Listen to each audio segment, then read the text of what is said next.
Moi bons días a todos e a todas. Grazas por acompañarnos aquí no auditorio desta Facultade de Ciencias da Comunicación da Universidade de Santiago de Compostela. Grazas a, como digo, a todos e a todas os que estades aquí hoxe con nos e grazas aos que nos siguen tamén en directo nesta mañá a través das canles de La Voz de Galicia, a súa páxina web, a súa páxina de Facebook e tamén a súa canle de YouTube. Hoxe quedan convidados a seguirnos durante os próximos minutos, dende aquí en directo, como hicimos dende Santiago de Compostela nesta primeira edición do Foro de Divulgación e Cultura Científica. Unha mañá esta na que se iba a dar a coñecer o fallo do xurado destes premios, galardóns de divulgación científica, de cultura científica da USC, pero imos ter que esperar un pouquiño, porque finalmente vai ser por motivos de axenda do reitor ao longo desta semana. Pero é moi atractivo o programa, os ponentes, os asuntos, as experiencias que vos convidamos a que sigades dende aquí, e como digo en directo, porque temos a tres convidados os que ides escoitar falar sobre as súas experiencias no ámbito da divulgación, pero tamén cos que imos conversar para saber como se pode mellorar, como se pode seguir avanzando nisto da divulgación científica, unha ferramenta importantísima para xerar ese pensamento crítico, esa transformación social que precisamos. De ciencia imos falar, de divulgación con eles, con Jorge Mira, con Elena Vázquez Abal e tamén con Manuel Gago, nunha xornada esta, como lles decimos, na que lles imos ofrecer esta primeira edición do Foro de Divulgación e Cultura Científica que organiza a Universidade de Santiago de Compostela co apoio da Xunta de Galicia. Así que, sen máis, eu vou xa deixarvos co primeiro dos nosos ponentes, que nos vai falar da súa experiencia. Sen dúbida, un dos pioneiros, porque leva, pois, casi, el dirá o de contado, pero uns 30 anos, máis ou menos, nesto da divulgación. Creo que máis ou menos esa é a cifra. Como digo, un dos pioneiros. Unha curiosidade. Comezou, unha das primeiras aparicións, das súas primeiras aparicións na televisión falando de ciencia foi pois coa xa desaparecida María Teresa Campos, creo que lle contaba, que lle falaba como se mide a temperatura dunha estrela. Pois dende aquelo, moitas aparicións en moitos medios de comunicación aquí en Galicia, nos medios como TVG, Radio Galega, nos medios públicos tamén en La Voz de Galicia, esa columna, ese artigo no que nos siga a falar periódicamente de ciencia. Moito que contar, a ver como resume. Pedímoslle que fixera en 10 minutos, creo que o conseguirá. Pidevos para el un forte aplauso, noso primeiro ponente, Jorge Mira.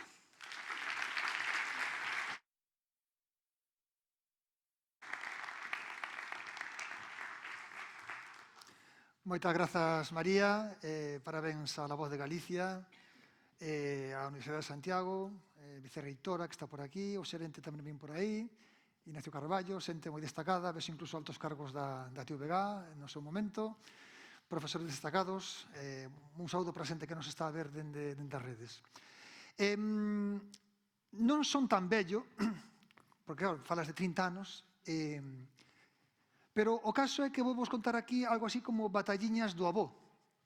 E voume explicar, non? Porque realmente non hai tanto tempo, 30 anos é un tempo, pero o mundo daquela, no que era a divulgación, non era como agora. De feito, era moi distinto. Non está a pantalla aparecendo, non sei se se ve aquí no fondo.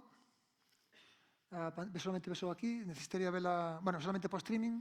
O público debería ver a mellor aquí a pantalla miña. Ahora, vale. Pois, este son eu, con 30 anos, no que foi a miña primeira sección fixa nun medio público. Xa fixera algunha cousiña de divulgación, pero a nivel local, a nivel pequeno, pero a nivel masivo, para amplias audiencias, esta foi a primeira vez. E como vos dicía, nesta época non había TDT. A TDT acabouse de implantar no ano 2010. Non existía nin 4 nin la sexta, que están cumprindo agora 20 anos. A televisión era de 4 tercios, formato 4 tercios, non o 16 novenos de agora. Era analóxica. As cadenas principais non levaban tanto tempo. A segunda cadena de televisión española era la 2 dende había pouco tempo. Pero, sobre todo, cando un mira o que había na divulgación científica, por exemplo, en Galicia, era moi pouco. Había un nicho na museística, na Coruña, os museos científicos coruñeses, pero, salvo a mellor algunha iniciativa de radio local que pudiese haber por aí, non había prácticamente nada. De feito, en España, levaba 2 anos un programa dirixido por un exministro da Transición, Eduard Punset, que era Redes, que fixo historia, pero vivíamos nunha época pois, moi pouco densa para a divulgación. E nese contexto pois, aparecín aí neste programa. Non? Para que tamén vos facades un contexto, España iba un pouco retrasada, pero tampouco que Europa fora moi adiantada, aínda que había grandes referentes, lógicamente. Pero fixadevos, a revista Science, que é unha revista das máis prestixiosas que había, fixo no ano 2001 unha especie como de escolma de modelos de rol na divulgación. Esta sección da revista Next Wave buscaba modelos de rol de divulgadores en todo o mundo.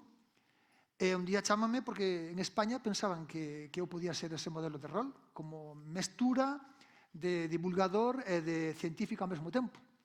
Eu flipando, non? Pensaba que, España moi grande, pensaba que habería máis. Pero este era o Estado. Cando recorren a un tío de Baio, da Costa da Morte, pois igual, oches como que non... De feito, pouco despois, no ano 2005, a revista Science celebrou o 10º aniversario desa sección, e pro portal europeo, pois volveron a lexer o meu perfil, aínda que aí xa cambiaran bastante as cousas.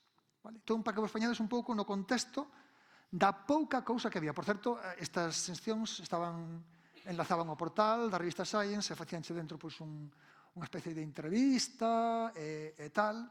Pero, vamos, un pouco é para poñervos o contexto de como unha cousa que se empezaba a facer en Galicia pois era detectada por un órgano tan potente como esta revista, como alguén que estaba facendo un rol un pouco pioneiro neste aspecto. Xa vos digo, non hai tanto tempo disto, pero na divulgación é moito tempo. Na prensa, que, a prensa, lógicamente, é algo que xa ten moito máis percorrido, pois tampouco que fose tan habitual. Como dixo María, eu a maioría das miñas cousas fixenas en La Voz de Galicia, cun amigo meu, Santiago Garrido, que é o actual subdirector da Delegación de Carballo, de Costa da Morte, pois empezamos a facer artigos que non tiñan, en principio, moito encaixe no que era unha tradición dun periódico, non era? Pois mira, de repente cumplíanse 100 anos da mecánica cuántica, non da mecánica cuántica, da física cuántica, ou, por exemplo, eu dicíalle, mira, vai haber un satélite que se vai lanzar para medir unha cousa da relatividade xeral, pois aí aparecía. Entón, este tipo de artigos, incluso facer reportaxes a máis amplas sobre os premios Nobel, non eran tan pouco habituais na prensa, incluso na prensa española. De feito, aproveito para comentarvos, esta diapositiva está un pouco desactualizada, pero non, a Voz de Galicia é tipicamente o terceiro, cuarto medio de España atendendo ao Estudio General de Medios. Isto é un detalle tamén que hai que ter en conta, que non é un periódico menor. E, de feito, incluso, se mirades columnas fixas sobre ciencia nas principais cabeceiras da prensa española, pois non hai apenas nada. É dicir, de feito, eu agradezo a Voz tamén o detalle que ten, dende hai xa bastantes anos, 15, 16, de ter esta columna física sobre ciencia, na que fala de todo, aquí, por exemplo, de cando se fixo o dividendo digital, do que implica en electromagnetismo certas cousas. Tamén quero facer un apartado para o que é a posta en escena do asunto. As postas en escenas que eu tuve para facer as miñas cousas, a min fichoume Alfonso Pato, o que foi creador do Festival de Cannes, e ele dicíame, tens que poñerte na cabeza do espectador que te está mirando. Ele dicíame, non quero ladrillos. E empezamos a, en certo modo, gamificar as cousas. Esa gamificación, esa posta en escena é importante. Cando un quere falar para amplas audiencias, ten que buscarlle un toque distinto, non se pode ir a pau seco. Se fas iso, quedas condenado a ter audiencias do 3-4%. Se queres rachar ese límite do 3-4%, tens que ir a outro escenario. Por certo, contextualizando de antes falábamos da Unión Europea, que estaba máis desenvolvida en algúns lugares, pero, fixadevos, o primeiro premio, así a nivel xeral, que se convocou na Unión Europea, foi o premio Physics on Stage, que partiu dos principais organismos da ciencia relacionados coa física, o CERN, a Ciencia Espacial Europea, e aí convocaron un gran premio en Europa, que se desenvolviu a través dos diferentes países. En España puxo o nombre Fishing en Acción, e na primeira edición do premio, na categoría de audiovisual, pois eu gañei o primeiro premio, outra vez. E no ano 2005, a iniciativa estendeuse, xa empezou a ser Science on Stage, xa abarcando todas as ciencias, a moitos máis organismos europeos, e no 2005, pois, volvín a gañar con este programa precisamente. Volvo a decirvos con isto para poñervos en contexto. A densidade que había de produtos, incluso neses primeiros 5 anos do século XXI, era bastante baixa. Por certo, na TVG, aproveito para facer un pouco tamén descripción do que era o esforzo. Na TVG, un dos programas que fixen era este, Ciencia Nosa, que durou 3 anos, e aí usamos un plató virtual que estaba ali simplemente pasente todo o tempo, e aí fixéronse desenvolvementos moi interesantes. Quero agradecer ao equipo que fixo todo iso posible. A gamificación é importante. Por exemplo, se a ti a unha persoa lle pos preguntas e faz un concurso no que faz preguntas e aclaras as respostas para que a xente aprenda, iso vai entrar máis fácil que se lle metes o rollo a pau seco. Isto eu teño comprobado. Este programa era un programa diario que estuvo durante moitos anos na grella da TVG. Lóxicamente, ese toque informal ou distendido, incluso a veces de cachondeo, non é tan caído do ceo como pode parecer. Hai moitísima xente detrás, un montón de xente traballando para que isto saia adiante. Lóxicamente, ata os chistes e as coñas fálanse polo miúdo antes de empezar a gravar. Hai a veces debates que son moi intensos, porque tes moita xente que non é do eido científico e que che está contrastando o que ti vas dicir, a parida que vas dicir. Tamén hai moitas partes que se improvisan na grabación, pero, digamos que non todo é tan fácil na televisión, todo ten que estar bastante traballado. Para ilustrar que a cousa funciona, aquí vos poño unha das cousas típicas de audiencia donde eses programas, isto é fai 17 anos, e como vedes nesa época, na época despois do telexornal, pois éramos a opción líder. Aquí está, por exemplo, o Saber e Ganar de Jordi Hurtado, que xa estaba, fixados en Galicia, tiña de media 65.000 espectadores, unha cota máis ou menos de 8,4%. Nós andábamos cerca de 180.000 media, cuotas de pantalla por riba do 23%. Eran outras épocas. Isto funcionaba. Incluso, fixadevos, no que son os perfis de audiencia que había. Os perfis que audiencia, son audiencias moi importantes. Hoxe en día, ningún programa de prime time en Galicia ten isto, nin de coña. O sea, a mellor algún día especial, pero é moi difícil ter isto. Isto son cifras de outra época. E fixadevos incluso o perfil, fixadevos a franxa dos máis novos, que realmente daquela aínda consumían televisión.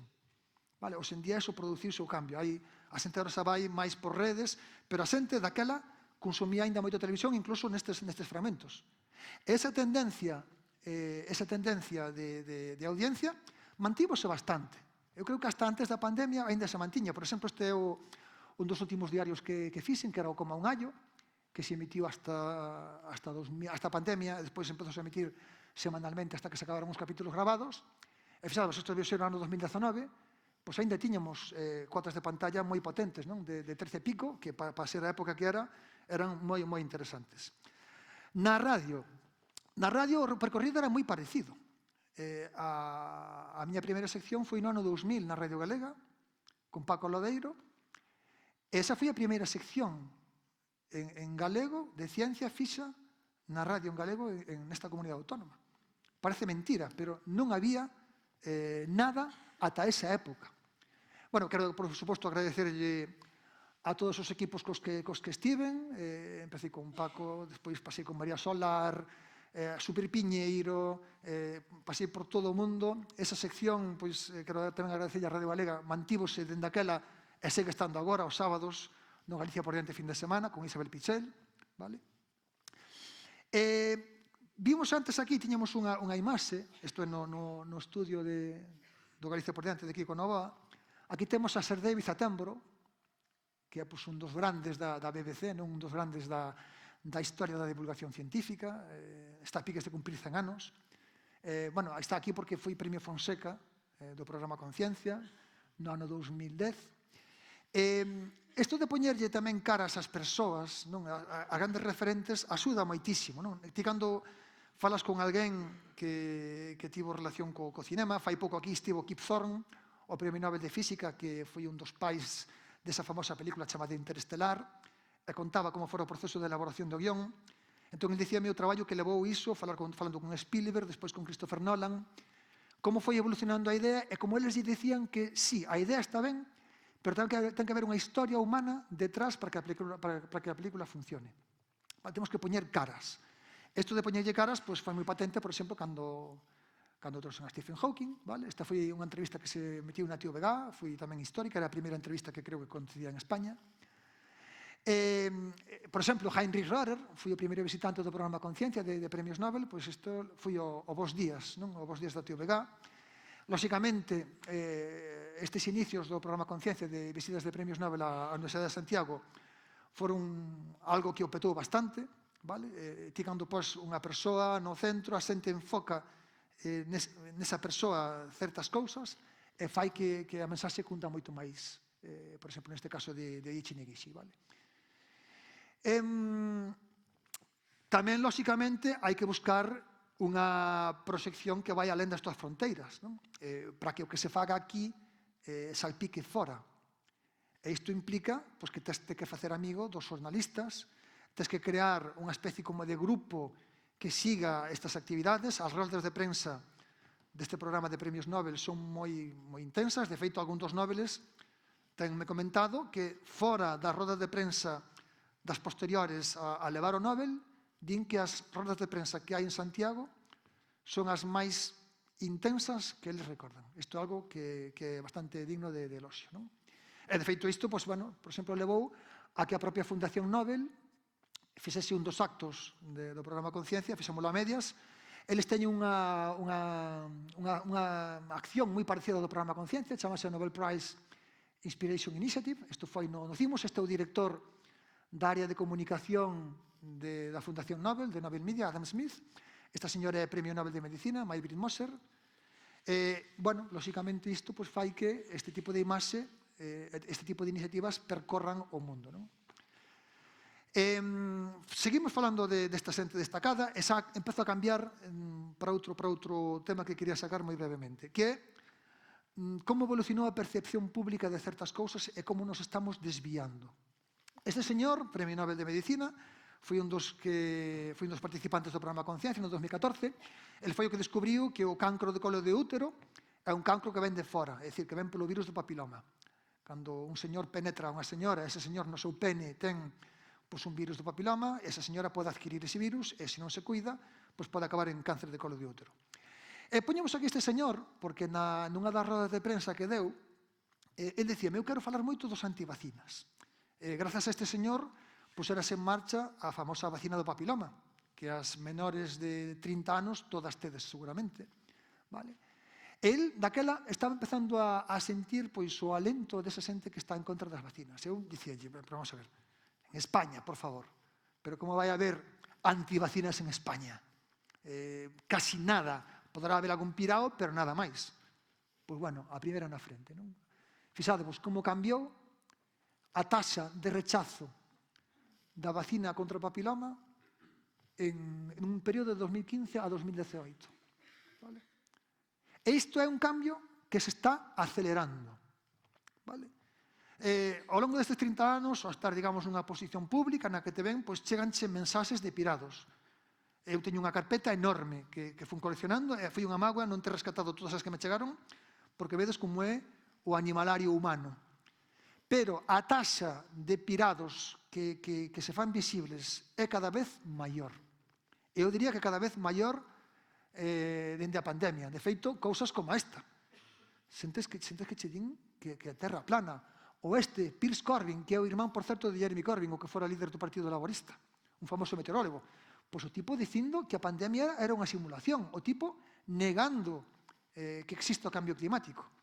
Este tipo de cousas, cando eu empecé, isto era inexistente, eran chalaos que estaban aillados, pero que pasa, as redes fan que esta xente se poida articular dunha maneira máis eficiente e esas mensaxes chegan. De feito, unha anécdota que sempre conto é que, bueno, isto podemos saltar, é que a min nunca me amenazaran de morte hasta despois da pandemia.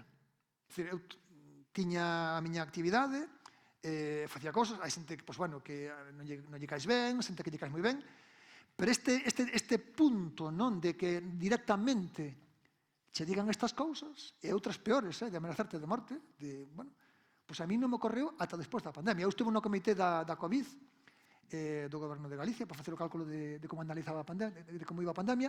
Isto viñérame despois dun programa, creo que era en 4, sobre o cambio climático. Pois chegoume este mensaxe, ademais chegoume por ResearchGate. Por iso teño aquí, que é un portal de científicos, que é un poquinho citado. Lóxicamente, polo tema horario, tamén teño bastante actividade nese tema. Bueno, pois este é un exemplo, pero podría poñer tropecentas mil cousas destas e moito peores. Bueno, non poño as peores porque estamos en directo e non quero tampouco ameazar a ninguén, asustar a ninguén. Non? E por último, xa tamén para contar como cambiaron as cousas, unha pequena observación que non é ainda non a teño moi clara, nesta actividade que é a Inner Night, que por certo este xoves pasado mañá arranca a 13ª tempada, é unha acción que tivo pois bastante bo predicamento nos primeiros anos. Este é o Casino de Santiago, que non se cabía, non se podía nin andar, fora tamén había xente esperando. Entón, este tipo de actos entre 4 paredes, eu percibo que ata a pandemia estaban reventando. Vale? Pero despois da pandemia hai como unha especie de pequeno cambio, e agora o que triunfa son as cousas como estas, en aberto. Esta é unha observación que fago, non sei se podemos poñer o vídeo, se podemos dar o vídeo para que funcione. No. Bueno. Este vídeo é un vídeo que demostra, son 3 e pico minutos de vídeo, pasando xente na Ruta das Estrelas de Cabana de Bergantiños, que é unha actividade que fago dende fai 25 anos, da observación do ceo nocturno. Son da orden de 600 persoas. Isto, na vida, vin unha cousa igual. Entonces, aí o deixo tamén como outro cambio máis, de que ver como despois da pandemia tamén cambiou a apetencia da xente por actividades fora, por experiencias, en vez de estar cerrada entre 4 paredes. Vale? E, bueno, nada máis, isto é todo o que quería contarvos. Espero non ter pasado moito de tempo para ir deixando algunhas claves para despois falar. Moitas gracias.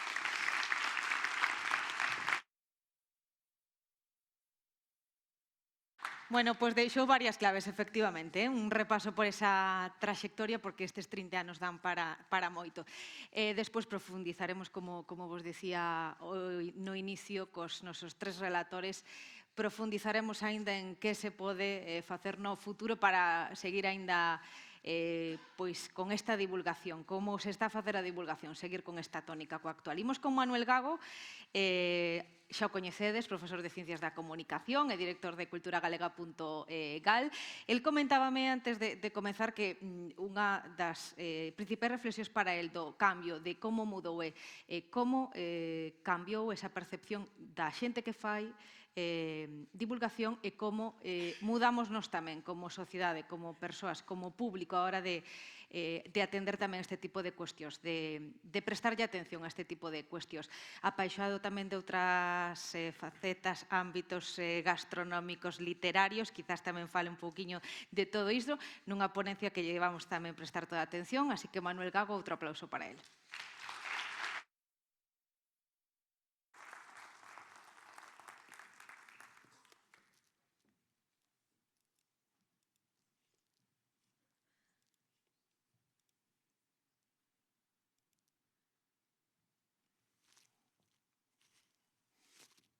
Bueno, moi ben, moi bo día. En primeiro lugar, pois agradecer o convite, sempre moi interesante falar de metadivulgación, é dicir, de divulgación sobre divulgación. Agradecer a Universidade de Santiago e a Voz de Galicia pois a organización deste foro que contarán comigo. Eu vou intentar aterme tamén bastante o que é o tempo arredor de un pouco desta faceta profesional a que me digo que é a divulgación cultural e especificamente vou falar dun ámbito moi concreto que é a divulgación histórica, que é un ámbito que nos últimos anos cobrou moitísima relevancia, que ten moitísimo público e que isto é por moitos motivos. Entón, simplemente vou dar algúns apuntamentos para que despois, no debate, podamos o mellor profundizar en algunhas cousas. De alguna forma, as persoas temos articulada na experiencia a partir destas tres mitiquísimas preguntas, de onde vimos, quen somos e onde vimos. E de alguna forma, eu creo que moito da divulgación científica, non só nas humanidades, senón tamén nas ciencias, digamos, naturais e físicas, se articulan a base destas preguntas. Queremos saber cara onde vamos a ir, queremos saber como o mundo que nos rodea, e de alguna forma queremos saber quen nos precedeu e como influíu en nós. E realmente, estas preguntas están profundamente conectadas entre sí. É dicir, o futuro, o pasado e o presente non hai unhas fronteiras moi claras. Cando moitas veces falamos do pasado, estamos falando do presente de maneira metafórica ou simbólica, e cando falamos do presente a veces nos remitimos ao pasado, pero o futuro tamén está sempre presente. Entón, a min non vexo particularmente moitas grandes barreiras entre a divulgación de humanidades e a divulgación das ciencias naturais, das ciencias físicas, porque de alguna forma todas están estrictamente conectadas e a mí me gusta ademais que seas así. E me gustaría saber máis, por exemplo, de ciencias naturais ou de matemáticas ou de bioloxía para entender máis o mundo que me dedico, que é sobre todo do que imos falar aquí, que é a primeira parte deste epígrafe, de onde vimos, non? É dicir, de onde vimos. Curiosamente, estas preguntas que parecen como tan ancestrais, tan profundas e tan elementais, son realmente un invento bastante moderno, é dicir, polo que sabemos. É dicir, a primeira formulación un pouco xa como moi estricta, moi directa destas tres preguntas, quen somos, de onde vimos e a onde imos, aínda de 1869, dun filósofo materialista alemán, Ludwig Büchner, que é moi interesante, porque realmente estas preguntas, cando sucederon, foi cando o mundo, de alguma forma, escachou, se rompeu. Porque ata ese momento, digamos, a xente non se facía estas preguntas. Todo o mundo tiña moi claro de onde viña, que era e cara onde iba. Por qué? Porque había unha gran narrativa do mundo, que, por exemplo, no caso europeo, era, digamos, a religión cristiá, tanto no ámbito católico como no ámbito do norte de Europa, que te organizaba o mundo. Ti sabías de onde viñas, ti sabías quen eras e que representabas, e sabías perfectamente onde ibas ir. É dicir, e o mesmo sucede de alguna forma noutras partes do globo, nos que tamén, digamos, grandes sistemas simbólicos te organizaban as religións e, de alguna forma, o Estado, non? O Estado. Claro, todo isto que nos cacha no século XIX é o que nos deixa sós. Os que nos deixa sós con estas preguntas. Nos deixa, de repente estamos sós. Non hai ninguén máis. Temos que buscalas por nos mesmos. E, de alguna forma, as seguimos buscando.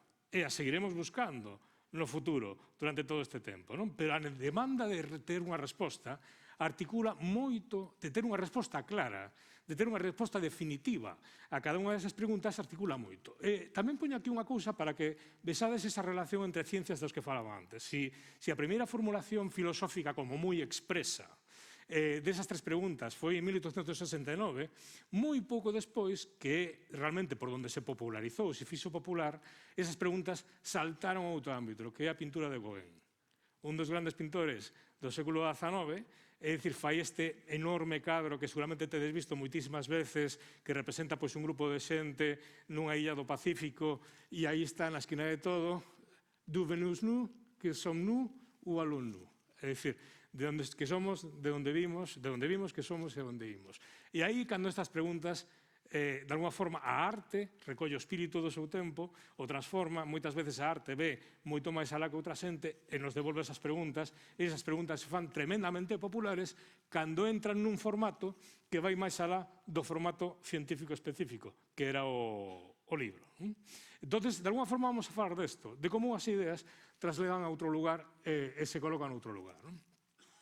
Como dicimos, no momento no que nos fixemos estas preguntas, os grandes relatos se romperon.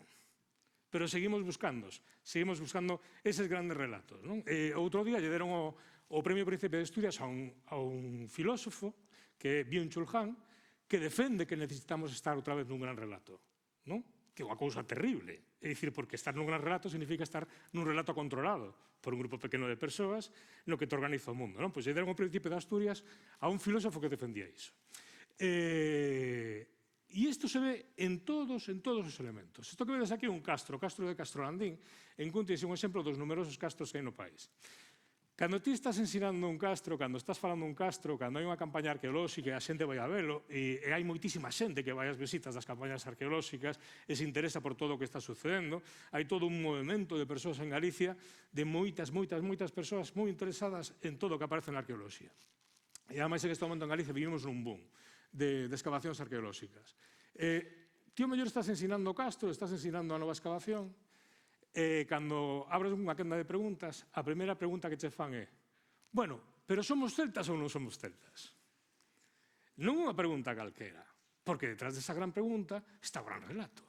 Organizar cal é o noso pasado, de onde vimos, que cando nos están preguntando se somos celtas ou non somos celtas, nos están preguntando se somos dunha cultura conectada, moi prestixiosa no mundo, con grandes figuras heroicas que ven dun lugar. Eso que nos están preguntando. Porque, hoxe en día, os científicos non teñen nada claro que é ser un celta. Hai moitas dúbidas con respecto a eso. Pero no relato do século XIX, cando Galicia se construiu modernamente, buscou ese relato dos celtas, ese relato funcionou moi ben, sigue estando na nosa cabeza e seguimos organizalo. Pero, claro, o problema é que se che preguntan esa pregunta, bueno, o primeiro que lle dice depende. Sinto, non che podo dicir un sí ou un non. Non che podo deixar tranquilo con esa parte da túa identidade. Con saber que ti pertences a unha cultura que se estendeu por moitísimos sitios, que ten unhas fotos e ilustracións moi chulas, non che podo deixar tranquilo con eso, porque a ciencia non é eso. Pero a ciencia pode ser moito máis interesante que eso. As narracións do pasado, esas narracións míticas do pasado, estruturan a nosa personalidade, a nosa identidade colectiva, pero tamén a nosa identidade persoal. É dicir, se mirades, por exemplo, os rapaces, os bisnetos ou netos dos emigrantes galegos en Bos Aires, este tema é un tema que lles obsesiona moito. É dicir, saber cal é un marco cultural no que se conectan. E pasa o mesmo cos emigrantes, cos rapaces irlandeses, que tamén queren conectarse tamén con ese mismo marco. É dicir, con ese marco. É moi importante para as persoas definir de onde veñen e como proceden.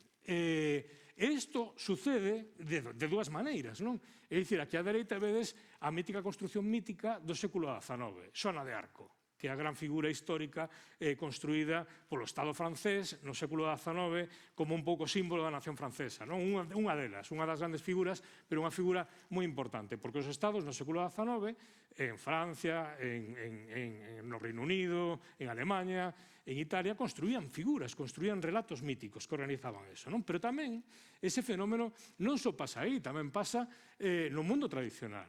É dicir, todo o mundo, na sociedade tradicional galega, ten tamén os seus propios relatos míticos de orixe. E se ti eres dunha vila da costa, como son eu, nós temos o noso relato mítico de orixe, sabemos de onde vimos, que non é ali. É dicir, sabemos do lugar do que procedemos. E pasa o mesmo en Corcubión, pasa o mesmo en Bueu, pasa o mesmo en Cangas, pasa o mesmo en moitos sitios. Eses relatos da orixe existen. Se vas a moitas aldeas do interior, pasa o mesmo. Saben que antes aí había unha cousa, sabes? É dicir, eses relatos nos construen e nos estructuran. Eso non é malo, pero ven de aí. E nos, en ciencia, temos que lidiar con eso. Porque o problema é que na ciencia, é dicir, é diferente. Este é un exemplo, non? Cando nós temos unha paisaxe en Galicia, esa paisaxe que queda moi bonita nunha foto, esa paisaxe está sempre anotada. É dicir, como se houbera unha capa invisible que fose marcando a cada lugar, e fose marcando a cada lugar cunha memoria. E moitas desas memorias son míticas. Aquí viven os mouros, aquí era a casa dun señor que morreu na Guerra de Cuba, aquí había un embarcadoiro polo que se pasaba o río, cando o río estaba abaixo, que non había un encoro, estaba moito máis abaixo. Aquí está a igrexa na que me bauticei e na que me casei. Neste lugar escondido hai unha capeliña en ruínas que din que a Santa Compaña daqui.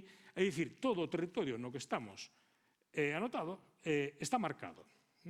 E ese era o coñecemento ancestral e mítico. Entón, eu lidio con dúas bardas. Por un lado, con este coñecemento mítico e, por outro lado, co coñecemento científico. Porque, que pasa? Hai un efecto matemático. No momento no que se realiza unha intervención científica sobre o territorio, pensemos en excavar un castro, como vedes aí, o castro, esta é unha imaxe espectacular da excavación do castro do Castelo dos Mouros, que está na Illa de Ons, que se podedes ir, vos recomendo. Ademais, é unha maravilla, porque está cheo de tesouros. Este sí que é o castro dos tesouros, porque a cada pouco que se excava aparece un acubillo cheo de moedas. É dicir, e de feito, incluso hai documentación medieval, este é un excurso, no que xa hai disputas entre o Arzobispado de Santiago e a xente por tesouros que aparecen aquí. Unha cousa moi curiosa. Bueno, o caso é que no momento no que se empeza a excavar un castro, unha mámoa, calquer tipo de un castelo, de repente, en canto empezan a excavar, hai alguén que marcha dali. Os mouros, os xigantes, as fadas, os ananos. No momento no que os científicos poñen o paletín para excavar, ese outro coñecemento marcha, que é un coñecemento poderosísimo e tremendamente válido, o coñecemento mítico. É dicir, por qué? Porque na estrutura da nosa sociedade é unha estrutura vertical na que a xente do mundo tradicional pensaba que ese coñecemento é menos importante, que o coñecemento máis importante é o coñecemento académico. Entonces, cando se fai unha campaña, e cando nas campañas arqueolóxicas que eu participo, na parte de divulgación e de comunicación, este é un elemento que enfatizamos. Ollo, non podemos destruir esa capa de coñecemento. Temos que conseguir que convivan as dúas, porque cando a ciencia chega aquí, a ciencia provoca un impacto moi directo sobre unha parte dese coñecemento. E se se publica un libro, ainda peor. Como se publica un libro cos resultados das campañas e ese libro se regala a xente, a partir dese momento ti vas a esa aldea, a unha aldea que sufrira ese proceso, dice que houbera un castro excavado e que se imprimira un libro e que se lle regalara aos veciños o libro, cando ti lle preguntas polo castro, dice, ai, bueno, sí, eso se fixo todo, está aí no libro. Hai un libro. Entonces, de repente, moito dese coñecemento que a veces aflora e a veces costa moito tempo en aflorar porque está na memoria, pero a xente só saca en momentos determinados, só presenta en condicións singulares a persoas especiais, ese coñecemento se perde se non o cuidamos. Entón, a mí o que me preocupa e o que creo e o que defendo e o que fago é intentar que os dous coñecementos poidan convivir. Por que poden convivir? Cando ti vas a unha excavación con nenos, os nenos enténdelo perfectamente. Saben que nos nenos hai por un lado isto, por outro lado están os mouros e os xigantes. Os nenos teñen problema. Os maiores xa teñen un problema porque se senta en conflicto co seu mundo. Entonces, como facemos? Ou en que traballamos? Básicamente, o que traballamos nós desde o ámbito do punto de vista da divulgación científica é encaixar todo ese vello conocemento no novo mundo. Por que que sucede? Toda esa capa mítica, todos esos relatos antigos, foron producidos para unha sociedade tradicional. Unha sociedade agraria e campesiña ou mariñeira tradicional. Eses coñecementos, se é moi difícil mantelos en formol no mundo do presente, porque son relatos míticos que van evolucionando. Entonces, para que penso eu que vale a divulgación científica? Para recobrar eses relatos, para crear novos relatos e para construir unha nova identidade para unha sociedade galega moderna. É dicir, para que a sociedade acceda a coñecemento que poida utilizar no seu propio mundo.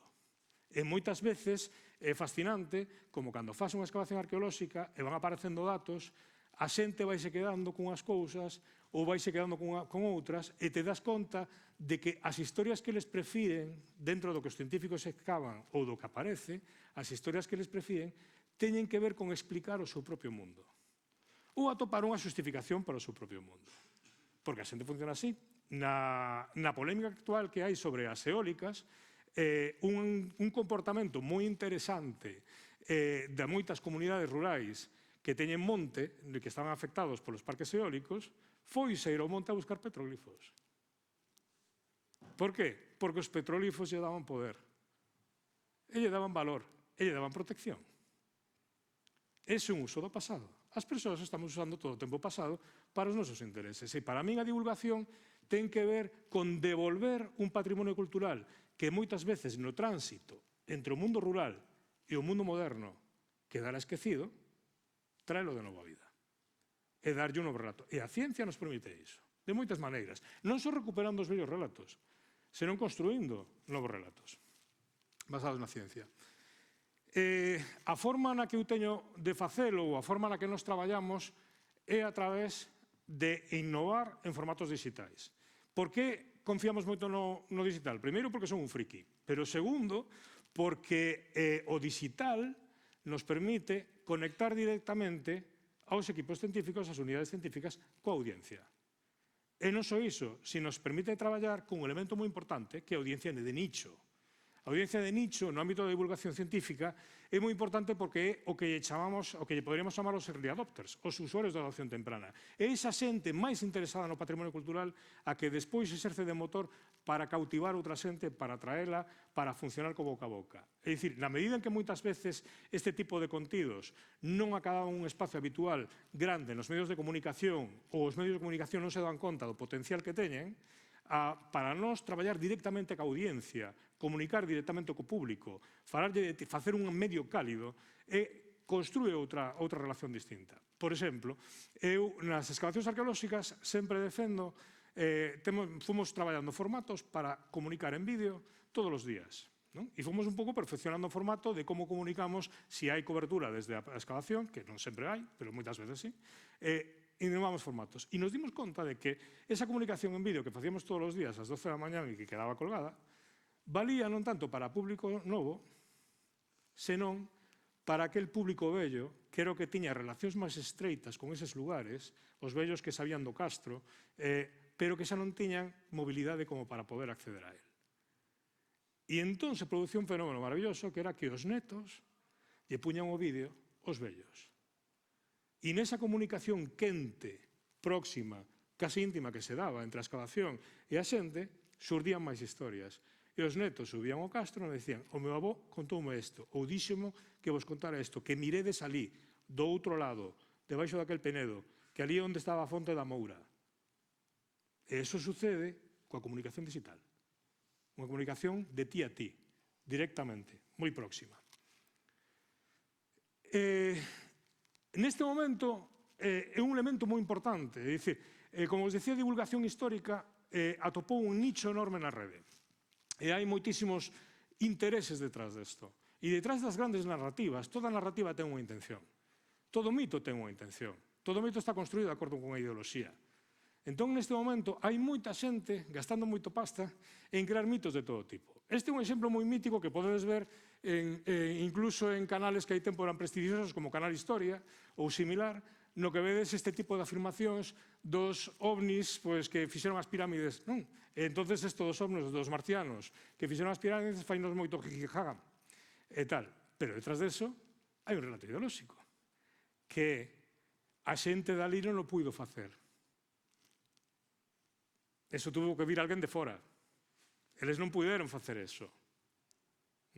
Detrás desto está ese relato. Como este relato hai moitísimos. Entón, a ciencia nos ten que axudar a desmontar isto, pero a veces a mover os nosos propios marcos.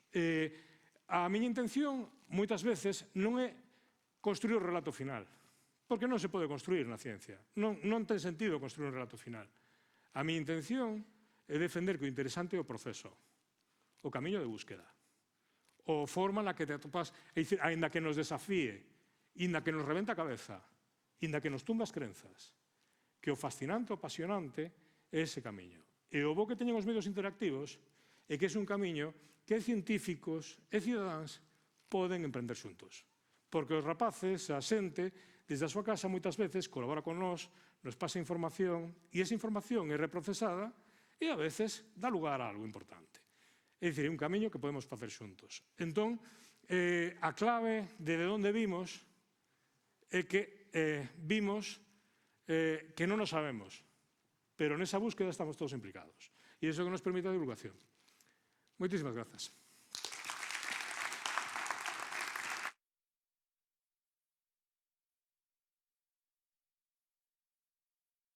Pois imos continuar o noso camiño deste foro de divulgación e cultura científica coa última das relatoras e antes de comezar xa cun coloquio con Manuel, con Jorge, turno agora da nosa terceira e última relatora, Elena Vázquez Abal, matemática, divulgadora, profesora, investigadora. Eu pedíalle estes días que botara a vista atrás e dicíame Elena que cando ela comezou nada desto existía. Incluso me dicía que era un pouco patiño feo, non? Levou a ciencias matemáticas aos bares. Este é o punto de partida. A ver que nos conta. Aplauso tamén para ela, para Elena Vázquez Abal. Gracias.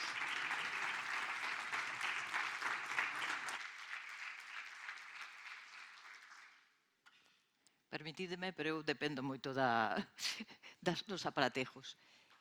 Antes de nada, bo día a todas e a todos.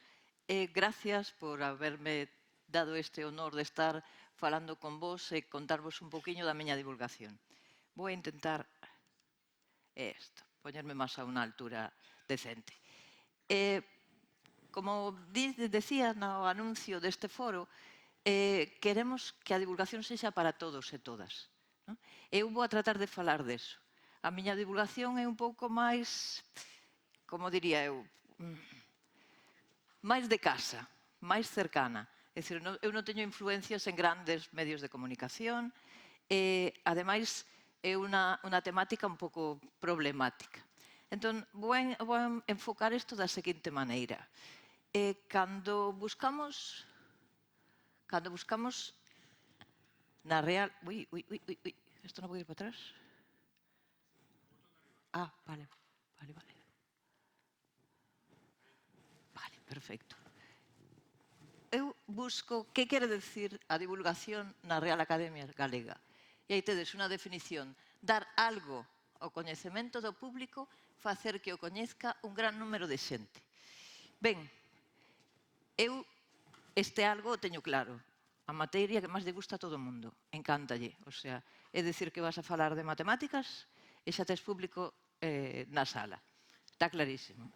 O sea que aquí non hai problema. Esta resposta xa a teño. Ahora dice público.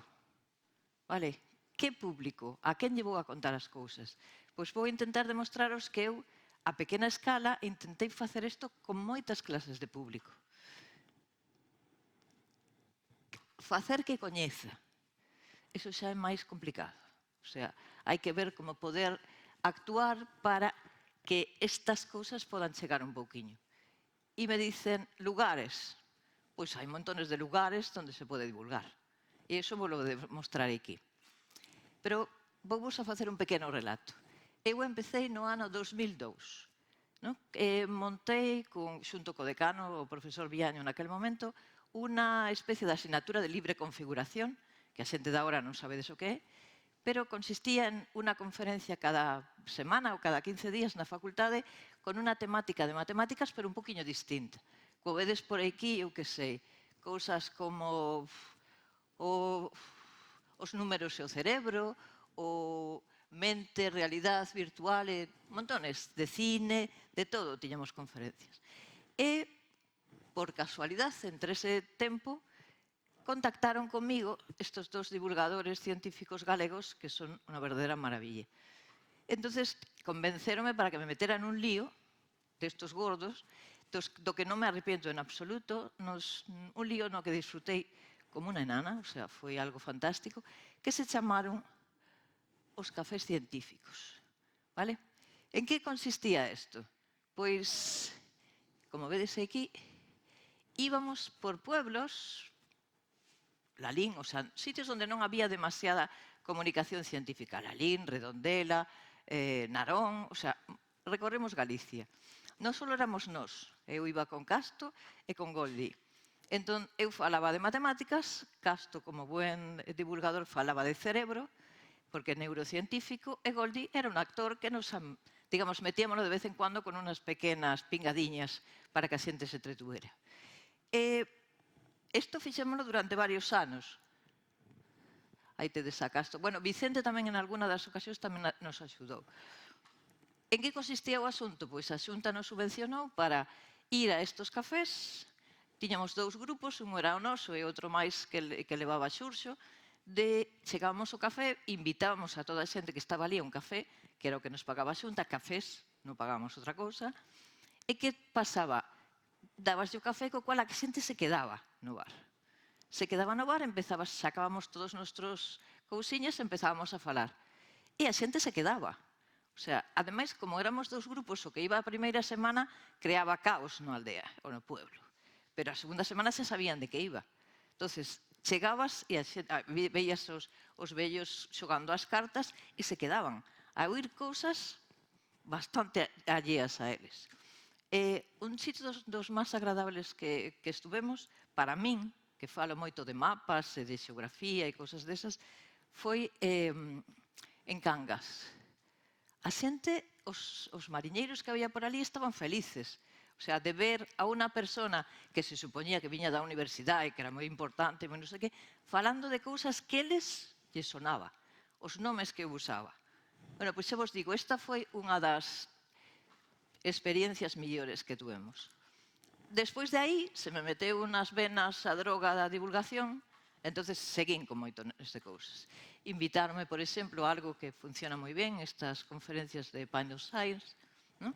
E levando, como sempre, títulos un pouco sorpresivos, vale?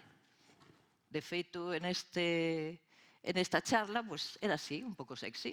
O sea, falábamos de que podíamos facer coa curvatura, e dixémolo aí. Que máis cousas? Fomos a pequenos centros sociais en puebleciños. Por exemplo, este de aquí. Fixamos a Universidade do Rural, en Ponteceso.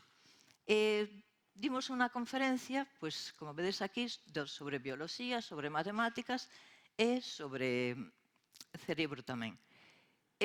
Increíble, porque o público era todo xente xubilada, xente que traballaba no campo.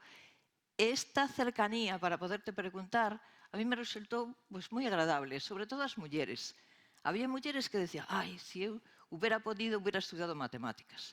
E as pedías que calcularan cousas da súa época, como traspasar as pesas, as medidas de cando eles eran pequenos, eran fantásticas en el cálculo. Máis cousas. Algo que Xuxo Mariño me dixo unha vez, e ten toda a razón, cando faz unha charla así, como un auditorio como este, tens que forzar a xente que vaya. Entón, el decía, o que hai que facer é levar a ciencia a xente. Por eso fixemos os cafés. Pero, bueno, eu tamén teño dado charlas en sitios un pouco máis formales. Vale? Aquí tedes unha serie de conferencias que hai nesta biblioteca, que é unha verdadera maravilla. O utilizar eventos sociais para presentar o teu traballo. Por exemplo, cultural está moi ben, porque hai de todo. Hai de todo. É moi interesante intercalar as matemáticas coa vida real, coa cultura, coa historia, como estábamos comentando aquí. Falar de matemáticas non é o que venda máis. O sea, tes que vendelo moi ben vendido, para que a xente non se escape.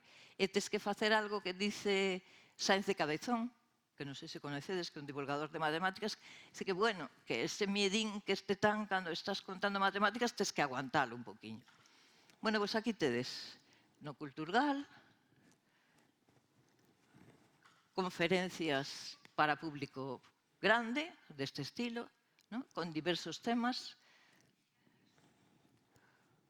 Temos en outros sitios, estos xa son conferencias en pechado, donde vas xogando con distintos temas e donde tes un público que, digamos, conoce un poquinho do que vas a falar. Por exemplo, este pareceu unha experiencia moi interesante, que había divulgadores de todo tipo e de todas as cosas e de matemáticas. E aquí falábamos de números, e facíamos maxia cos números. Era algo que atrae moitísimo, que xa deberíamos de entender, pero nunca viras unha cosa igual. Ben, acabo de decir que hai que ir ao público, o sea, é a miña idea. E unha maneira de ir ao público é ir á rúa. Entón, outra actividade que facemos? Pois puntos científicos. Xunto coa divulgación, con esta asociación, vamos ás festas dos barrios ou a unha ciudad. Por exemplo, unha vez estuvemos en Sanxenxo, nunha plaza dando unha conferencia, unha charla, evidentemente. E a xente se acerca. O sea, é algo increíble. No momento en que falas co seu linguaxe, se acerca, pregunta.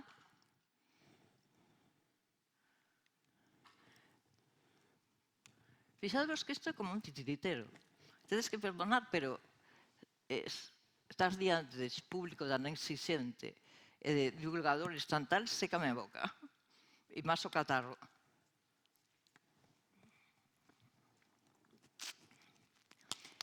É dicir, vas a donde está a xente e contaslle cousas que lle poden sorprender. E algo que estaba comentando Manuel, resulta muy efectivo contar algo con una historia. Es decir, enrollar a xente con unha historia, con algo que conozcan, ¿no? E empezar a tirar como un conto, ¿no? Que teña unha base, que teña algo que te chame a atención. E iso é o que facíamos polas calles. En esta, por exemplo, de aquí, que está moi simpática, estábamos nunha praciña en Sanxenxo e de pronto había unha parada de taxis e os taxistas estaban apoyados así encima do taxi mirando o que estábamos a facer. E simplemente estábamos falando do sistema solar, de cuestiones, xa vos digo, de matemáticas, pero nun lenguaxe moi determinado. Para min é moi importante, cando divulgas, non utilizar demasiados tecnicismos, sobre todo o tipo de xente co que estamos tratando. Porque no momento en que empezas a decir palabras, a xente se plega, ou no momento en que pos unha fórmula, sobre todo en matemáticas, a xente tira para atrás. As matemáticas teñen que surxir, que te aguanten esa fórmula, pero despois de que conectaches coa xente.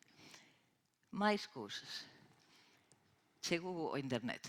Entonces, aí hai, claro, un campo grandísimo para poder actuar e que sí pode chegar a moitísimas máis xentes. Entonces, nese campo, eu, máis que nada, utilicei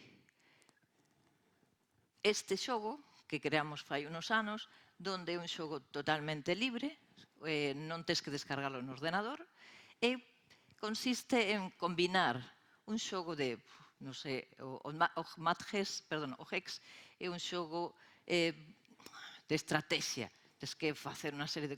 Pero esa estrategia estaba ligada a preguntas de matemáticas. E aí tamén metíamos algo que non se suele facer nos colexios, e é contar un pouco da historia das matemáticas, da historia das mulleres que fixeron matemáticas, e desmontar algún mito que hai sobre ese tipo de cousas. Súper interesante.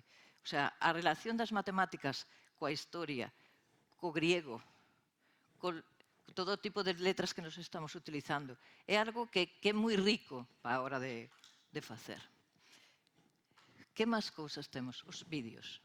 O sea, como estábamos comentando, os vídeos é algo que chega a moitísima xente. Pero é difícil crear un vídeo en internet que teña unha amplia visualización. Máis cousas. Isto é, quizás, outras cousas divertidas. Hai xente que está encerrada nunha aula e que se ten que ir a oír unha conferencia está ali e non se pode marchar. O sea, ten que quedar ali porque está o profe al lado e te tienen que aguantar. Bueno, pois en eso tivemos algunas actividades como esta. Fixadevos que eu normalmente son unha maniática dos títulos, vale? E este era Matemáticas cotiás molladas nun chocolate quentiño. Facíamos unhas charlas, unhos talleres e dábamos de chocolates con churros, a unha montonada de alumnos, co cual xa tes unha maneira de que xa lle caigas un pouco mellor e que te traguen con alguna das cousas das mates. A xente sale moi convencida despois de que non era ese terror que todo o mundo pensaba das matemáticas. Aí como, bueno, aquí non se ve, pero tamén participaban actores con todo isto. E xente que facía maxia, que é algo impresionante coas matemáticas. Casi todos os trucos de cartas son matemáticas. Por exemplo, este foi en un instituto que tamén íbamos un actor, iba Casto, e montábamos un espectáculo. O sea, aquilo era realmente un espectáculo de teatro. Porque eu penso que ser divulgador tamén é un pouco actor, ser actor do que estás a facer. Non podes estar ni mirando para o aire, tens que mirar a xente, ver como reacciona, ves as caras, porque é un trato moi cercano, moi cercano. Mais cousas. Isto é moi divertido, porque recordoume agora da historia. Isto foi como un escape room que durou todo o curso. Eu lles fixen unha montonada de preguntas para que os rapaces deste curso trataran de buscar unha muller que había sido importante, que tiña sido importante no século anterior, por algún motivo. Entón, pouco a pouco, tiñan que resolver as cuestións matemáticas e ir buscando as pistas para chegar a esa muller. Pero chegou un momento que a esa muller, polas pistas, os abuelos das casas souperon quen era. Pois esa tenía que ser fulana. E fastidiáronos o chiste. É dicir, os abuelos e os rapaces empezaron a traballar na solución deste problema e algún te chegaba, e por qué? Porque me lo dixo a abuela. Non? Estaba moi, o sea, vos digo, todo o curso facendo isto. Atopámonos con un problema. Isto facíamos, eles traballaban, que foi que os pais, algún protestaba, porque decía, claro, pero é que non lle enseñaron a facer tal cousa, e que isto estaba no temario e non o deron. Dice, bueno, non o demos como tú pensas, pero mellor aprenderon eso que lle queríamos decir de outra maneira. Mais cousas. Aí está tamén, isto é unha asociación de pais de Teo, que montou unha cousa por rapaces, estuvemos falando de o linguaxe para os cegos, o braille, todas utilizando cousas de matemáticas. Rapaces moi pequenos. E metimos no rollo no medio mulleres matemáticas. Esta é unha actividade que ten a Universidade co Concello de Santiago, e vamos aos colexios a facer unha actividade, un taller. Xa leva bastantes anos e realmente moi interesante. Son rapaces pequenos de cuarto de primaria. As típicas conferencias, vale? Que vas pois os institutos, aí xa depende moito do público que te toque e das ganas que teñen de aguantarte. O sea, é forzado, como decíamos antes. E agora estamos continuando esta actividade. En que consiste? Nos pensamos que cando faz un vídeo, faino porque a ti te parece que eso interesa, explicando algo. Isto parte do seguinte, só facemos vídeos daquelas preguntas que nos fan a xente dende casa. O sea, estamos en Instagram e nos dicen, pues saber, como nos dixo Galloso, para que sirve unha raíz cuadrada? Para que sirve un logaritmo? E respostamos esas preguntas con un nivel así bastante asequible e elaboramos o vídeo da pregunta e da resposta e o colgamos na rede. Que sucede? Que agora neste momento xa non temos presupuesto para seguir facendo isto, porque a hora de montar o vídeo tens que buscar un profesional. Pero, bueno, parecenos unha cosa que pode seguir sendo interesante. E as preguntas que fai a xente son moi interesantes. Dende cuestiones de física hasta cuestiones de algo que é moi interesante que é as matemáticas e o arte, que realmente hai unha ligazón aí moi grande de todo o que se vos ocurra. Bueno, e penso que xa levamos aquí moito tempo de Miranda, entonces con eso daría a cousa por terminada. Vale, gracias por a atención.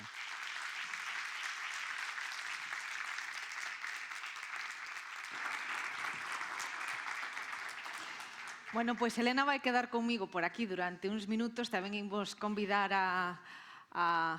aos outros dos relatores deste primeiro foro de divulgación e cultura científica a que nos acompañen por aquí. Imos colocar aquí un pequeniño set para conversar sobre algunhas das cuestións sobre as que eles nos foron falando nas súas intervencións. Así que voulles pedir, imos colocar por aquí a Elena deste ladiño, sí.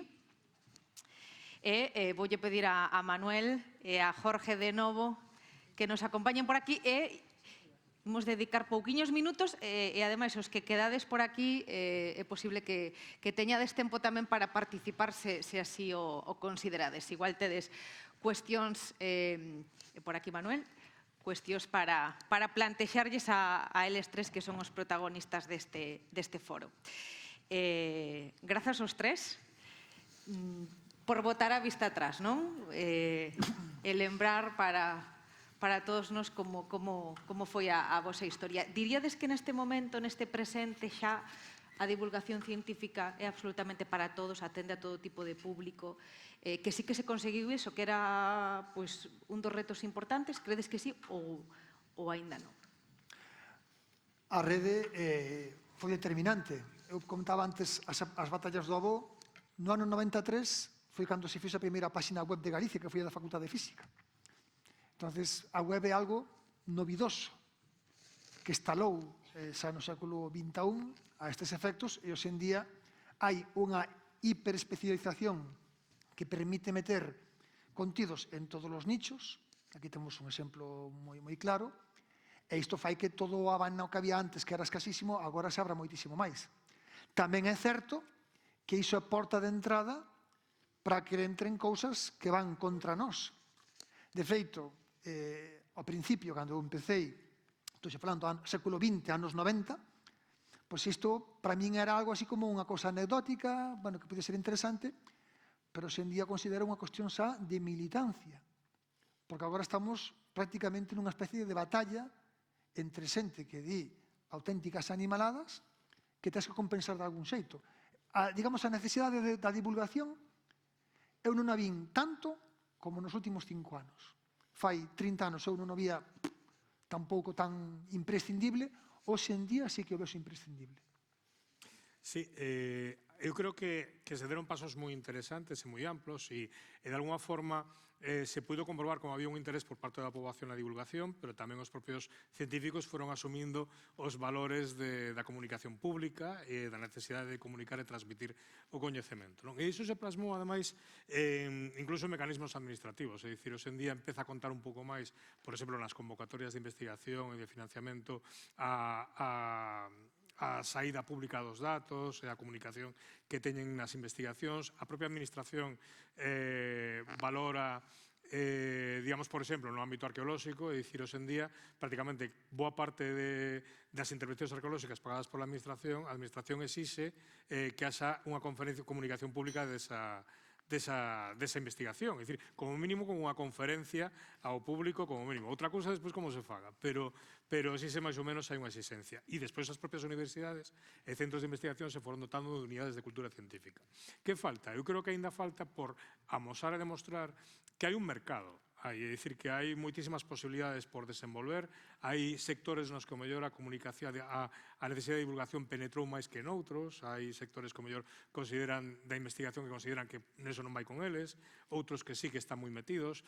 Entonces creo que necesitamos capilarizar moito máis, digamos, a idea de divulgación entre os profesionais investigadores, entre os comunicadores, que aínda non teñen moi claro que esta é unha salida superinteresante, que hai unha demanda deste tipo de información para que moitas veces non atopa xente formada, e despois tamén entre a propia industria de contidos, porque se ve perfectamente que este tipo de contidos xa na época de Jorge, cando Jorge puña as métricas, pero hoxe en día igual, teñen moi bo funcionamento do público, pero, sin embargo, ainda, de alguna forma, están por explotar e desenvolver no ámbito da industria dos contidos en todo tipo de ámbito, en todo tipo de soportes.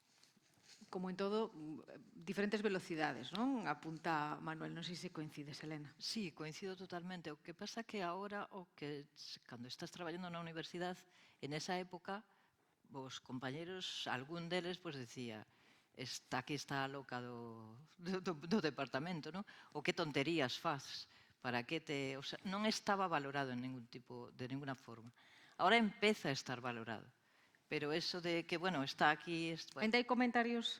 ¿Qué? Ainda hai comentarios dese estilo? Bueno, hainos algún, por suposto, porque ahora, como dice él, incluso hai xente que te amenaza. Pero que te ven así esto como algo menor, ¿no? Es decir, poder aportar á sociedade as cousas que coñeces e pasar o traballo de pasalas por un filtro para que as entendan, eso non é trivial, pero non estaba valorado. Evidentemente, agora na investigación contan un pouco máis, pero son unhas justificacións que con traballo de calle non as consigues. Que a cuestión non é unha cuestión monetaria, é simplemente que non te degraden no que estás a facer. Un apuntamento sobre isto. A Nerd Night, que vos comentaba antes, que arrancamos os xoves, imos camiño dos 200 eventos, das 300 actividades. Fai 13 anos había que andar buscando a xente, e agora escríbenme eles propoñendo cousas. Este cambio tamén se deu... Isto pasou de que a mellor podía ser algo que era perder o tempo, isto fai moito tempo, pero agora eu recibo no correo constantemente propostas de investigadores que queren intervir. De todas formas, programas como Órbita Laica se deixou de emitir na segunda cadea. É un apunte porque o que está dicindo a nova dirección de Televisión Española é que hai que darlle un xiro como máis lúdico para romper esa cota do 3%, que están aí ancorados, claro, 3-4%. Ao fío do que dicía Jorge, vou convidar ademais os que aínda estades por aquí que se queredes facer algunha pregunta, tedes algunha inquedanza, algunha suxestión, e vexo por ali algunha man xa levantada que nos últimos minutos imos vos dar tamén oportunidade para preguntarlle ou para plantexarlles esas cuestións aos nosos convidados. Mencionabades tamén o tema das ferramentas digitais. O presente xa pasa polo digital, pero no futuro, de que maneira ainda pode achegar máis a divulgación científica á sociedade? Eu creo que tamén, obviamente, agora estamos utilizando moito un tipo de ferramenta que está moi mediada por plataformas, non? É dicir, en este momento, boa parte da comunicación digital, para ben e para mal, está mediada a través de plataformas sobre as que non temos control de ningún tipo e, de alguna forma, que as que temos que andar continuamente monitorizando para conseguir estar ben posicionados, é dicir, as redes sociais, etc. Nos vindeiros anos vamos a vivir un cambio brutal coa inteligencia artificial. É dicir, a inteligencia artificial, por exemplo, hai 2 semanas, Grok, que é a inteligencia artificial de OpenAI, perdón, de X, da compañía de Elon Musk, pasou a administrar os algoritmos de X. É dicir, cambiou a forma totalmente de representar os contidos. Entonces, vamos a ver un gran cambio na forma na que a inteligencia artificial vai a mediar en relación á divulgación. Por qué? Porque a propia inteligencia artificial xa é moi boa facendo divulgación. En este momento. Xa é moi boa facendo divulgación. É dicir, ten ferramentas ademais para facelo. Entón, creo que vamos a ter un futuro no que a tecnoloxía vai a mediar aínda moito máis na nosa intervención de divulgación. E o papel presencial vai ser cada vez máis importante. É dicir, o factor presencial e físico da experiencia de vivir a divulgación científica. Creo que cada vez vai ser máis relevante precisamente polo enorme peso que vai ter a inteligencia artificial para explicar cousas. Afortunadamente, non? Non perdamos, ademais, non deixemos de valorar. Ademais, os pequenos, a rapazada pequena, o acceso a estas cosas debería de telas máis restringida, o cual tes que tratar de que sexa algo máis persoal, porque non lle podes dar cancha aberta a que estén xogando con nada deso. É simplemente un apunte. Eu, cos meus alumnos, este ano iniciamos un pouco unha estrategia pioneira que empezamos esta semana, que están deseñando un bot. Están traballando con un bot e estamos traballando con un bot de Rosalía de Castro. Entón, é moi interesante deseñar a personalidade de alguén que está morto. Cargar, dotalo de coñecemento, entrenalo, transformalo, etc.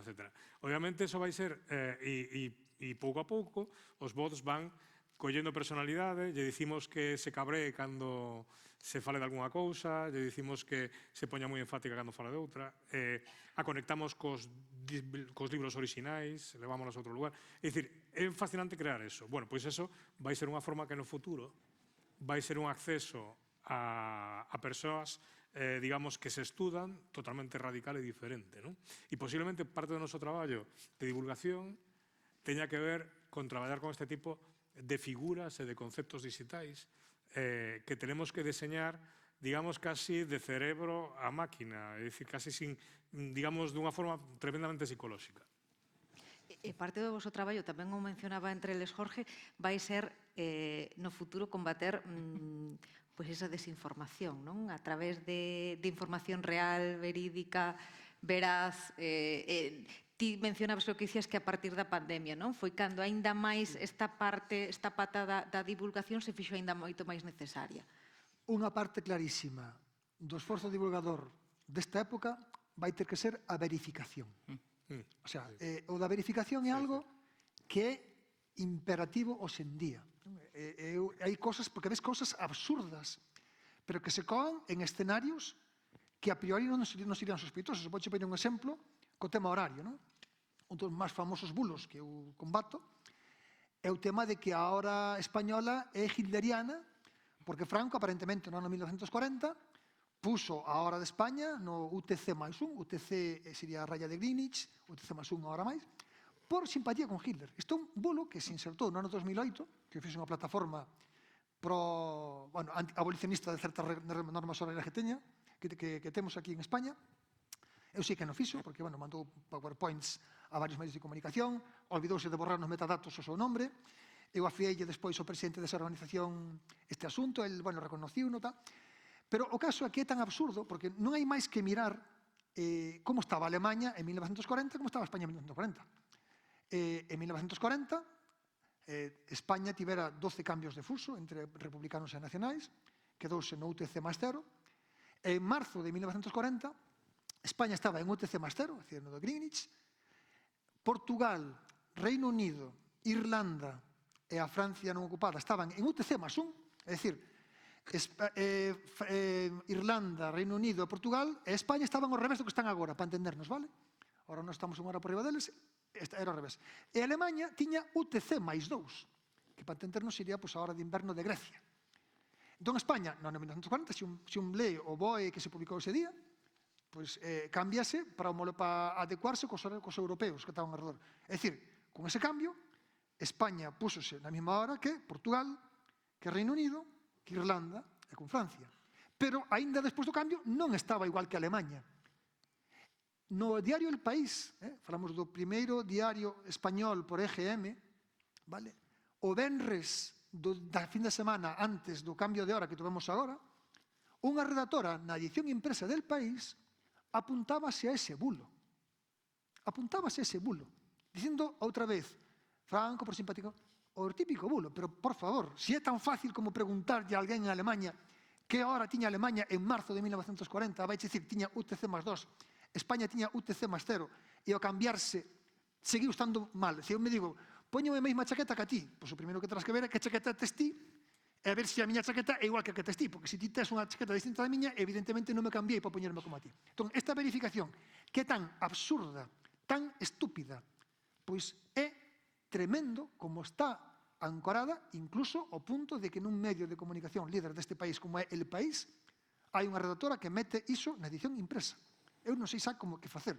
Cando me chama algún xornalista a feolle ese tema, entón cala, pero é un bulo que xa chilo leva desde o ano 2008. Se un busca, tamén buscou un compañero dunha universidade madrileña, busca, non existe nada diso do 2008 para baixo, que foi cando se insertou nos medios, pero é tremendo. Entonces, xa falaron comigo a agencia de verificación, F verifica xa o desmontou, hai outra agencia máis que tamén, pero é igual. O sea, vivimos nunha inercia, nunha especie de bola de neve, no que isto da verificación é importantísimo. Ter un fact-check ben claro, ben asumido por todos, que se nutra de todas as variantes que poda haber. É dicir, o da verificación para min é, agora mesmo, a prioridade para min na divulgación. O sea, eliminar tonterías do entorno no que estamos, porque iso, ademais, o que fai é cicelar o comportamento social e provocar decisións. Estamos vendo que o mundo está a ter cambios moi importantes precisamente baseados en cousas que non son verdade.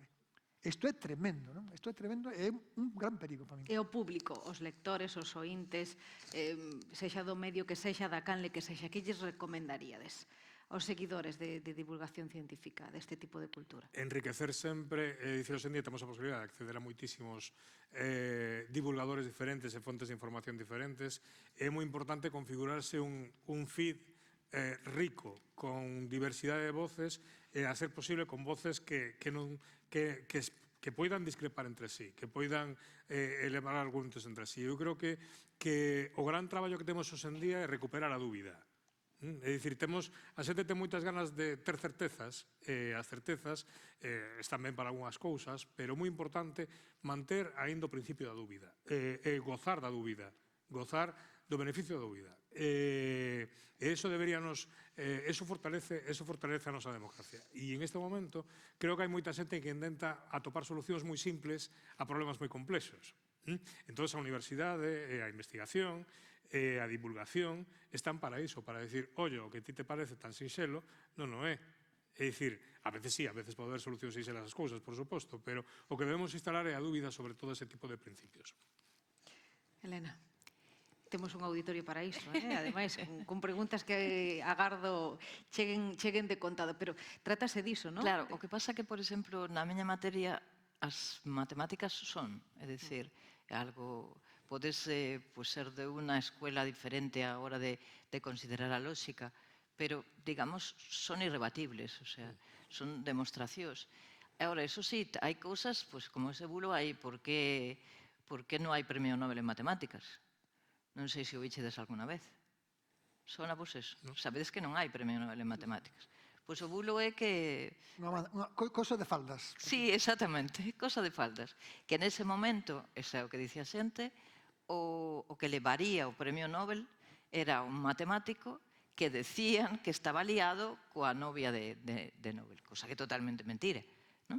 Pero queda así como moi romántico, non? O matemático que se suicida aos 18, como foi un, e ora este tipo de cousas.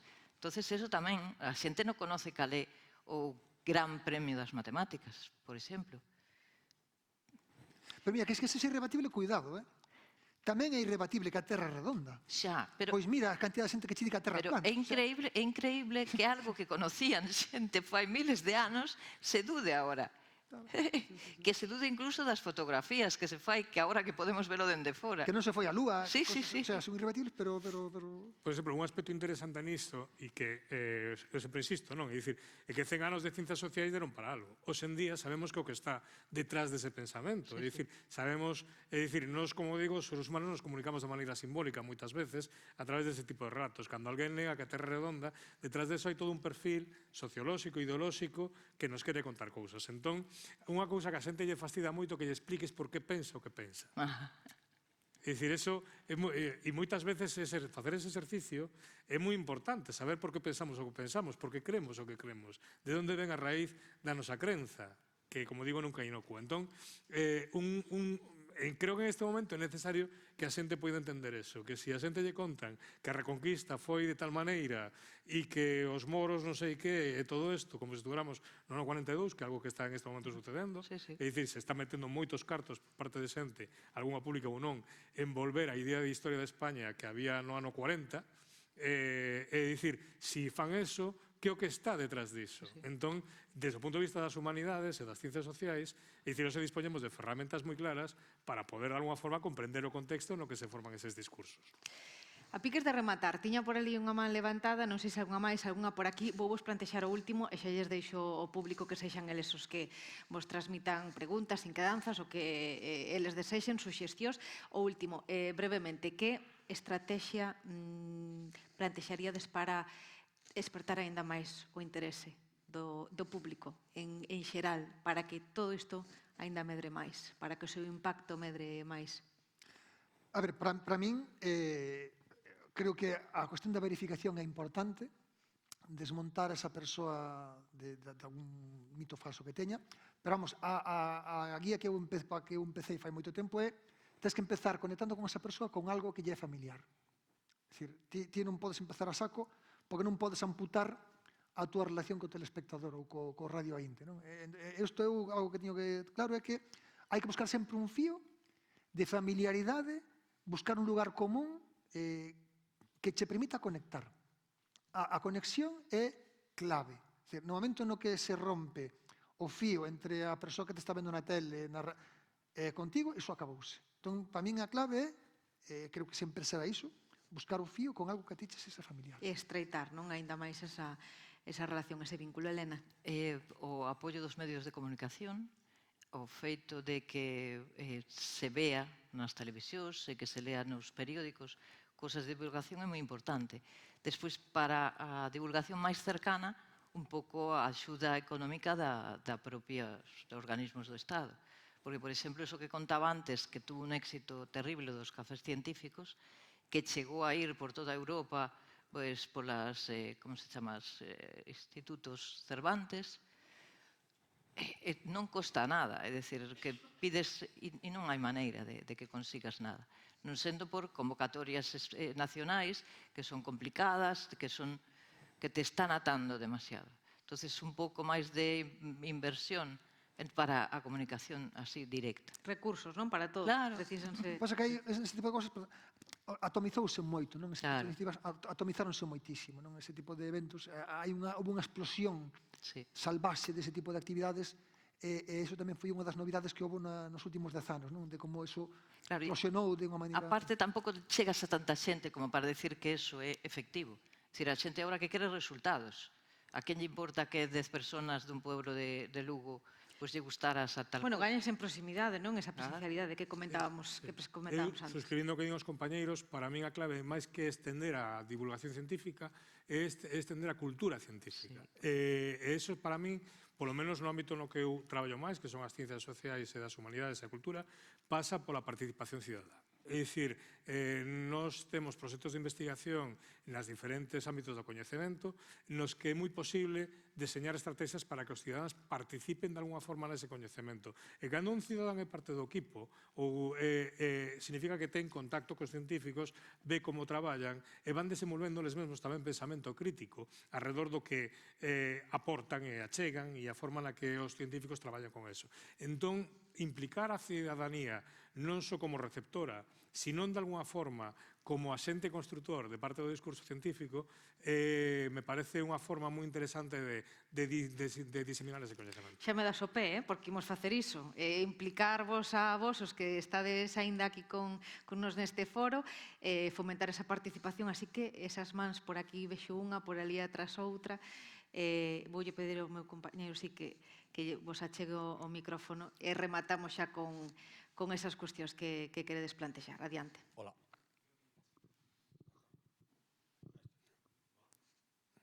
Hola, sí. Eu quería preguntar onde e como nos formamos os profesionais da investigación e da docencia para divulgar. A ver, eu creo que un caso, non sei se no resto dos compañeros, no meu caso e de moitas persoas que eu coñezo, a entrada foi azarosa. No meu caso foi un azar, o que si é certo que ten que haber ao mellor un certo perfil intrínseco, non? Que che faga ser un pouco máis animado, máis comunicativo, non? Se és unha persoa que é un pouco máis pechada, máis tímida, reservada, pois ao mellor certas cousas non che encaixan, non? Moita da xente que eu coñezo na miña época empezou de unha maneira espontánea, pero a xente que a mellor tiña unha certa tendencia a ser extrovertido. A formación ten algúns centros de referencia, non? Hai másteres que se empezan a poñer en marcha, hai en algúns sitios educación para divulgadores científicos, é dicir, hai unha ensinanza arreglada que fai moito tempo non había, por suposto. Pero eu sigo vendo que as persoas que aparecen, na maior parte dos casos, ou polo menos en moitos casos, son xente que por azar acaba vendo iso e ten a mellor certa tendencia comunicativa e métese por ese rego. Pero vaise despois autoformando, falando co seu produtor, co seu guionista. Que xa destaca por ter certas cualidades, non? Sí, ou que, bueno, que ten unha certa apetencia por. A miña visión. Es que eso suena, por lo menos cuando empecé era así, ¿no? O sea, tú ves algo que te atrae, te pinchas en vena esa droga que es unha maravilla, que faz? Eu, por exemplo, agora sí que vou a algún curso, pero buscas, a ver, mirás, tratar de que coller iniciativas de outras persoas, ¿no? Pero agora sí é certo que hai unha formación especial, pero se non estás picada polo bicho de divulgar, é difícil, O sea, porque a veces os pasas mal, o sea.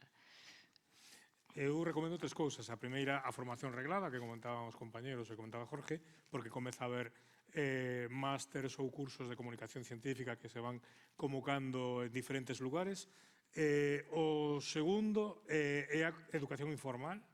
Eso quere dicir ter conta en ResearchGate, en academia.edu, seguir Dialnet e irse enterando de todo o que vai salindo, que ademais te chega perfectamente en boletíns de ciencia que son moi interesantes para poder ver formas de comunicación tamén diso. E o terceiro, facerse unha conta de algo.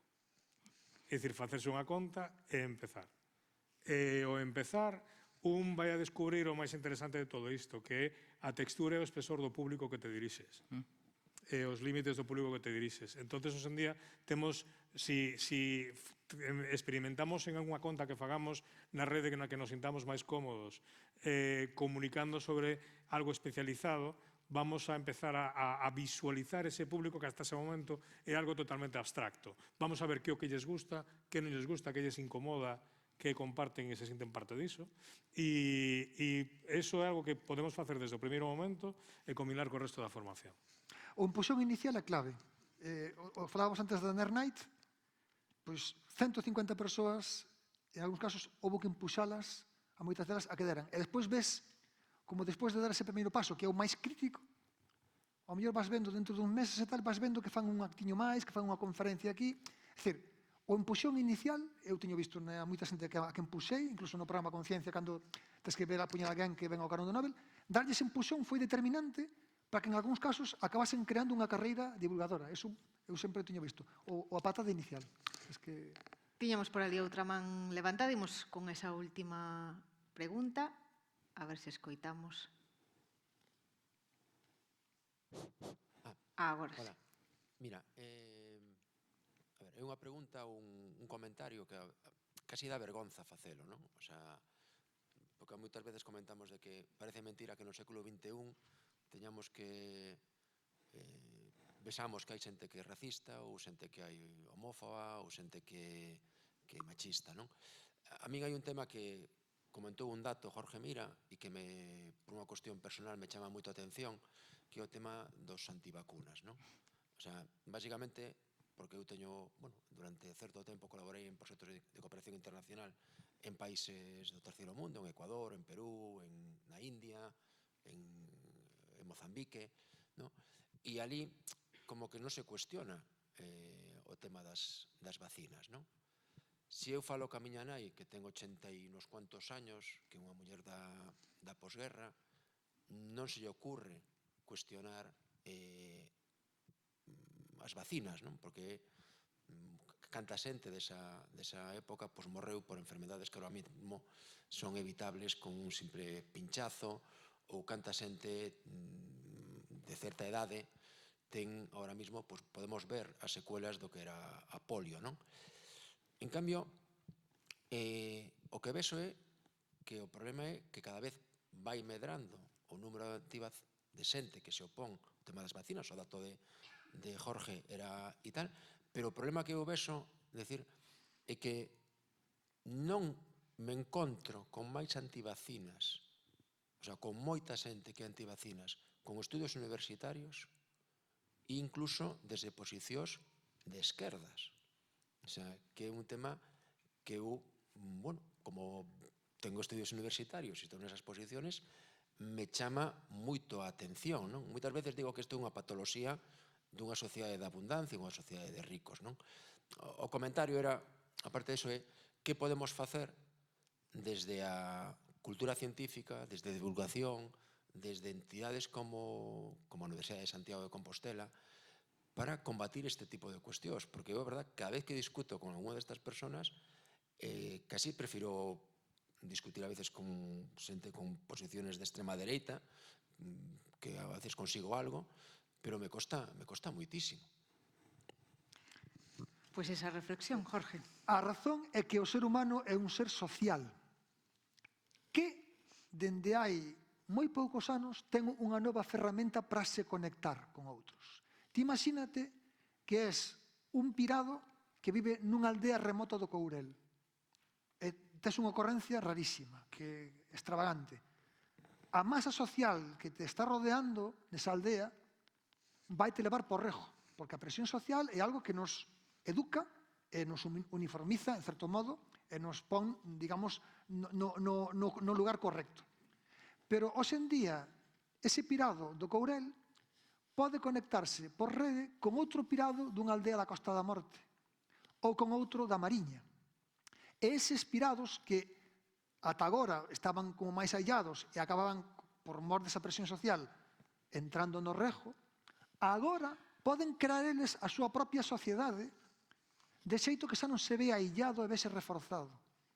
Entón, un fenómeno que está ocorrendo é que se están creando esa especie como de grumos sociais que se van apantallando totalmente. Bueno, eu traballo nunhas das miñas líneas de investigación ten que ver con sistemas complexos, temos feito, a compañeros meus teñen feito estudos de Twitter, como a xente de Podemos, a xente que ten as redes de Podemos, a xente que ten as redes en Vox, como son casi grupos aillados, é unha cousa moi interesante de ver, pero esa clave é a que explica esa emerxencia ou esa visibilización, que esa xente agora xa non ten ese freo que antes tiña social nunha sociedade tradicional, ten agora ese recurso para se poder conectar con outros e facer un grupo estable que lle fai reafirmarse. E por iso ese empecinamento é cada vez máis forte é máis perigoso. E a solución, pero neste caso, a solución ten que ser entrar por ese mesmo mecanismo e, insisto, buscar mecanismos de verificación que se san facilmente divulgables, non? Porque outra razón non ves, outra solución non ves. Bueno, pois moitas grazas ás dúas persoas que participaron, que comentaron, que vos preguntaron, público presente hoxe aquí neste auditorio da Facultade de Ciencias de Comunicación, pero, sobre todo, grazas hoxe a Jorge Mira, a Elena Vázquez Abal, a Manuel Gago por protagonizar, por acompañarnos, por lembrar o vosso pasado, as vosas historias, as vosas experiencias para compartir con nos neste primeiro foro de divulgación científica, de divulgación e cultura científica organizado pola Universidade de Santiago de Compostela coa colaboración da Xunta de Galicia. E o dito, decía ao inicio que estaba previsto o fallo deste premio, dos dous premios, de divulgación científica será ao longo da semana. Finalmente non puido ser hoxe por cuestións da xenda do reitor, pero queda pendente para os próximos días. De novo a vos, moitísimas grazas por acompañarnos nesta primeira edición deste foro. Grazas a todos os que viñechedes a acompañarnos a este auditorio e tamén os que nos seguiron a través das canles de La Voz de Galicia. A todos vos, grazas, ata a próxima e un aplauso final para todos eles. Grazas.